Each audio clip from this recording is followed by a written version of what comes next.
एक ऐसा नेता जो कभी साइकिल से चला करता था, आज उत्तर प्रदेश की राजनीति का किंगमेकर कैसे बन गया। स्वागत है ओम प्रकाश राजभर की बायोग्राफी में। ओम प्रकाश राजभर का जन्म एक बेहद गरीब परिवार में हुआ। उनके पिता वाराणसी में कोयला खदान में मजदूरी किया करते थे।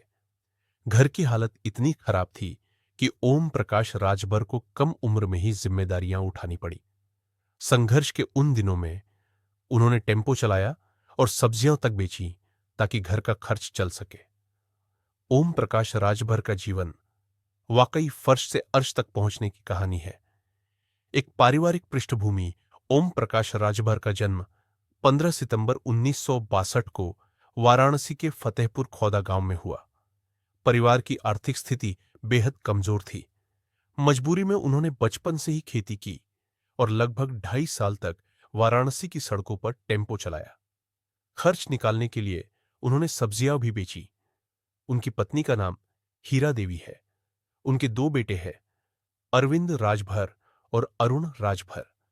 दोनों आज उनकी पार्टी सुहेलदेव भारतीय समाज पार्टी में सक्रिय भूमिका निभा रहे हैं। शिक्षा उन्होंने अपनी शुरुआती पढ़ाई गांव और वाराणसी के स्थानीय स्कूलों से की। इसके बाद बलदेव डिग्री कॉलेज वाराणसी से BA किया। पढ़ाई का खर्च निकालने के लिए वही टेम्पो चलाना और सब्जी बेचना उनकी जिंदगी की सच्चाई थी। इसके बाद उन्होंने राजनीति शास्त्र में MA किया, जिससे उन्हें समाज और राजनीति की गहरी समझ मिली। राजनीतिक सफर की शुरुआत। ओम प्रकाश राजभर का राजनीतिक सफर बहुजन आंदोलन से शुरू हुआ। साल 1981 में वे कांशीराम के संपर्क में आए और उनसे गहराई से प्रभावित हुए। इसी दौरान वे बहुजन समाज पार्टी BSP से जुड़े और वाराणसी के जिला अध्यक्ष भी बने। राजनीति में उनका कद धीरे धीरे बढ़ता गया, लेकिन साल 2001 में उनकी जिंदगी में एक बड़ा मोड़ आया। मायावती से विवाद और नई पार्टी। साल 2001 में भदोही जिले का नाम बदलकर संत कबीर नगर रखे जाने पर मायावती से उनका विवाद हो गया।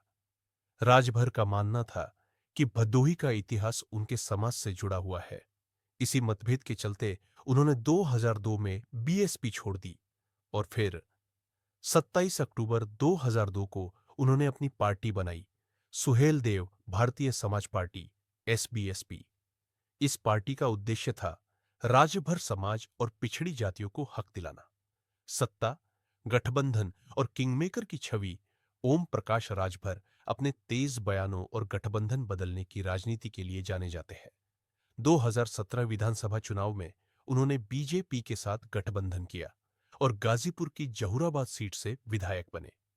योगी सरकार में उन्हें पिछड़ा वर्ग कल्याण मंत्री बनाया गया, लेकिन 2019 में आरक्षण और वैचारिक मतभेदों के चलते उन्होंने मंत्री पद से इस्तीफा दे दिया। 2022 चुनाव में वे समाजवादी पार्टी के साथ गए और बाद में एक बार फिर NDA यानी BJP गठबंधन में लौट आए। आज वे उत्तर प्रदेश सरकार में कैबिनेट मंत्री हैं। निजी जीवन। उनके दोनों बेटे अरविंद और अरुण राजभर पार्टी के कार्यों में सक्रिय भूमिका निभा रहे हैं।